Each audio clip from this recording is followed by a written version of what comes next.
IMF سے ہارون صاحب آپ نے جو نہیں، میں یہ عرض کر رہا تھا نا کہ خرابی کہاں پہ ہے. دیکھیں نا IMF کے شکنجے میں تو ہم تب پھنستے ہیں کہ چونکہ ہم معاشی طور پہ انحصار پذیر ہیں، ہماری معیشت اس قابل نہیں ہے کہ ہم اپنا بوجھ اٹھا سکیں. سادہ الفاظ میں یہ کہ ہماری آمدن کم ہے، اخراجات سے آتا ہے. دیکھیں نا، شبر زادی کہتے ہیں کہ میں نے کراچی چیمبر کے قاسم تیلی سے کہا کہ آپ صرف ایک چیز کی گارنٹی دے دیں. اچھا، کیا تھی؟ کہ سمگل چیزیں بازار میں فروخت نہیں ہوں گی، میں آپ کے سارے مسائل حل کر دیتا. تو کیا جواب ملا؟ انہوں نے انکار کر دیا. اب دیکھیں نا، اس کی وہ مثال دیتے ہیں کہ ریشم کا کوئی کارخانہ پاکستان میں نہیں ہے، سلک کا. اچھا. امپورٹ بھی نہیں ہو رہا، لیکن دھڑا دھڑ بازاروں میں بک بھی رہا ہے. تو یہ کہاں سے آتا ہے؟ یہ سمگلڈ ہے. نہیں تو جو اتنی بڑی انڈسٹریز پولٹری کی، بیف کی ہیں، نہیں وہ تو ایک الگ بحث ہے نا، اس پہ بھی آتے ہیں. بھائی سمگل شدہ چیزیں بک رہی ہیں ملک میں اور کوئی پوچھتا نہیں ہے. یعنی وہ جو انڈر انوائس کا مسئلہ تھا، وہ تو میرا خیال تھا کہ وہ وہیں کا وہیں ہے، لیکن انہوں نے شبر زیدی صاحب نے، میں نے ان کو دیکھی چیزیں کچھ، تو انہوں نے بتایا کہ اس میں کچھ بہتری ہوئی ہے. لیکن آپ اس المیہ کو دیکھیں، میں اسے دہراتا ہوں کہ ٹریک اینڈ ٹریس سسٹم لگانے کی کوشش کی گئی تو اس کی مزاحمت کی گئی، عدالت نے اسٹے آرڈر دے دیا. کیوں؟ اگر وہ پورا ٹیکس دینا چاہتے ہیں تو انہیں اس میں کیا اعتراض ہے؟ تو چھپانے میں کیا ہے؟ اچھا، پھر وہ کہتے ہیں کہ اس کا بیف کا اتنا بڑا کاروبار ہے، کوئی ٹیکس نہیں، سرے سے کوئی ٹیکس نہیں. اور پولٹری کا جو ہے، یعنی پولٹری ملک میں کھانے کی چیزوں میں سب سے زیادہ استعمال ہونے والی چیز ہے. اب دال سبزی سے زیادہ تو مرغی استعمال ہو رہی ہے. ظاہر ہے، مطلب ظاہر ہے مٹن تو نہیں کھا سکتا آدمی، بیف بھی مہنگا ہے اس سے، اور مرغی سستی ہے. وہ مرغی بڑے پیمانے پہ بہت اس نے فروغ پایا ہے گزشتہ 2-3 عشروں میں. صرف 30-40 کروڑ روپے ٹیکس ہے. اتنی بڑی انڈسٹری صرف 30-40 کروڑ روپے ٹیکس. یہ صرف ایک جو مارکیٹ ہے، وہ آپ کو بتایا تھا نا کہ کراچی کا صرف ایک پلازا جو ہے وہ اسے کئی ارب روپے ٹیکس دیتا ہے. ایک پلازے سے 1 ارب روپے سے زیادہ کا ٹیکس وصول ہوتا ہے. ایک پلازا میں کہہ رہا ہوں کراچی کا. اور یہاں جو ہے پوری پولٹری کراچی سے لے کے اور شمالی علاقوں تک 30 سے 40 کروڑ پر ٹیکس دیتے. تو یہ جو کمپنیاں ہیں ہارون صاحب، بزنس مینز کی، تھوڑی سیاست دانوں کی، ان کے بارے میں کیا ہے؟ وہ جو کہتے ہیں کہ سوائے جہانگیر ترین کے کسی پولیٹیشین کی کمپنی انلسٹڈ ہی نہیں ہے، چھپاتے ہیں. اس لیے کہ جب کمپنی انلسٹڈ ہوگی تو وہ ظاہر ہے اس کا ڈیٹا سارا سامنے آئے گا، اس کی ساری تفصیلات لوگوں کے علم میں ہوں گی، ٹیکس زیادہ دینا پڑے گا. انفرادی سطح پہ آپ کو یاد نہیں ہے نواز شریف نے کیا کہا تھا؟ اگر میرے اثاثے میری آمدن سے زیادہ تو کسی کو کیا تکلیف ہے؟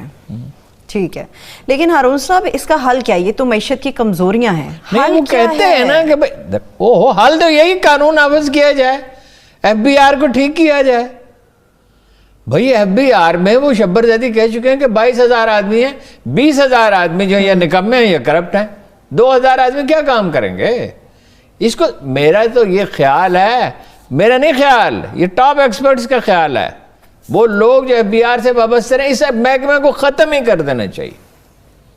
بات 70-80% ٹیکس تو 300 کمپنیاں دیتی ہیں، ان کے لیے ایک الگ ڈیسک بنا دیں. اس کی بالکل تشکیل نو چاہیے. آدھے سے زیادہ ٹیکس تو یہ کھا جائے. جب یہ ایک آدمی 10 کروڑ پر رشوت لے گا، 30 کروڑ پر معاف کرے گا تو 10 کروڑ پر رشوت لے گا نا. یہ 30 لاکھ معاف کرے گا تو 10 لاکھ رشوت لے گا نا. صحیح. چلیے بریک کی طرف چلتے ہیں. اب ہارون صاحب کچھ عالمی منظرنامہ اپنے دیکھنے والوں کے ساتھ شیئر کر لیں. ترکی کی سب سے پہلے میں بات کروں گی. ترکی کے اندر جو حالیہ اقدامات اٹھائے جا رہے ہیں یا تعلقات بڑھائے جا رہے ہیں، اس مکمل سینیریو کو آپ کس طرح سے دیکھ رہے ہیں؟ دیکھیں، یہ کتنی حیرت انگیز بات ہے کہ کچھ سرکاری طور پہ نہیں، ایک جلسے سے خطاب کرتے ہوئے طیب اردوان نے کہہ دیا کہ یہ 10 ملک جو ہیں ان کے، میں نے وزیر خارجہ سے کہہ دیا ان کو ناپسندیدہ قرار دے کے نکال دیا جائے. اور وہ 10 ملک کون سے ہیں؟ کون سے ہیں؟ امریکہ، Germany, France, Canada, Norway, Denmark, Finland, New Zealand, Holland اور سویڈن. ایک جلسے میں کہہ دیا. یہ ایک جلسے میں کہہ دیا. اور یہ کہا یہ تم نے کیا قوالا لگا رکھی ہے؟ یہ متعلقہ سفیر ہمارے دفتر خارجہ میں آ گئے، یہ کیا بدتمیزی ہے؟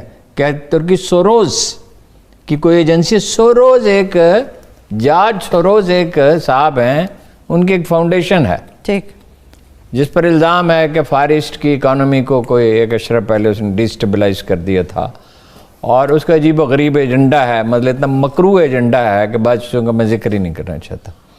پاکستان میں بھی اس پہ پابندی لگا دی گئی تھی 2017 میں۔ ایک اخبار نویس یہاں اس کے نمائندگی فرماتے تھے، 5 اسٹار ہوٹل میں ان کا دفتر تھا، انہوں نے نواز شریف کی جارج سوروز سے ملاقات بھی کرائی تھی۔ یہ این جی اوز وغیرہ جو ہیں نا، یہ کوئی معمولی سا کھیل نہیں ہے۔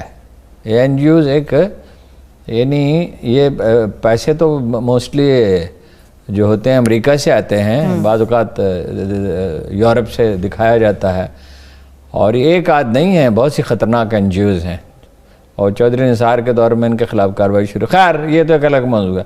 بہرحال یہ جو عثمان کوالا ہیں، یہ ایک کوالا گروپ آف کمپنیز کے سربراہ ہیں، برطانیہ کے پڑھے لکھے ٹھیک پڑھے ہوئے ہیں۔ ان کو مغربی میڈیا ایک بہت پڑھا لکھا اور بہت ایک مہذب، انسانی حقوق کا لمبردار اور ایک مظلوم شخصیت کے طور پہ پیش کرتا ہے۔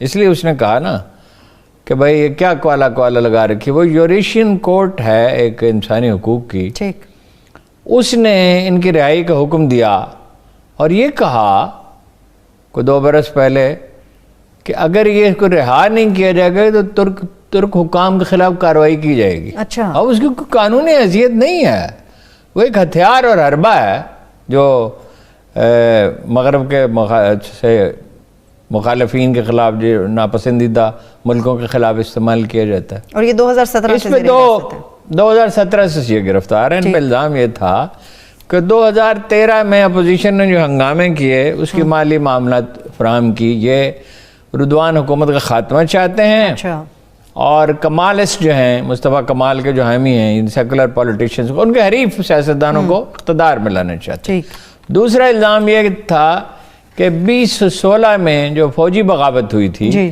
اس میں بھی انہوں نے مدد کی تھی۔ اچھا، وہ جو پہلا الزام تھا 2013 والا، وہ تو ایک ترک عدالت میں اس میں تو انہیں رہا کر دیا، مگر فوراً ہی دوسرے الزام پہ انہیں گرفتار کر لیا گیا، 2016 والا، اب جیلوں میں۔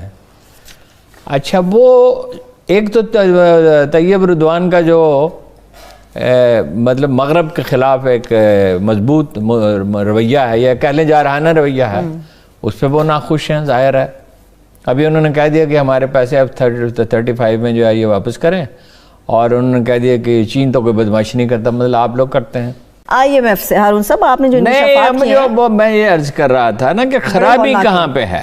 دیکھیں نا، IMF کے شکنجے میں تو ہم تب پھنستے ہیں کہ چونکہ ہم معاشی طور پہ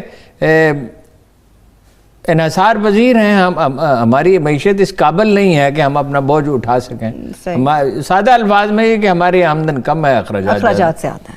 دیکھیں نا، شبر زادی کہتے ہیں کہ میں نے کراچی چیمبر کے قاسم تیلی سے کہا کہ آپ صرف ایک چیز کی گارنٹی دے دیں۔ اچھا، کیا تھی؟ کہ سمگل چیزیں بازار میں فروخت نہیں ہوں گی، میں آپ کے سارے مسائل حل کر دیتا۔ تو کیا جواب ملا؟ انہوں نے انکار کر دیا۔ اب دیکھیں نا، اس کی وہ مثال دیتے ہیں کہ ریشم کا کوئی کارخانہ پاکستان میں نہیں ہے، سلک کا، اچھا، امپورٹ بھی نہیں ہو رہا، لیکن دھڑا دھڑ بازاروں میں بک بھی رہا ہے، تو یہ کہاں سے آتا ہے؟ یہ سمگلڈ ہے۔ نہیں تو جو اتنی بڑی انڈسٹریز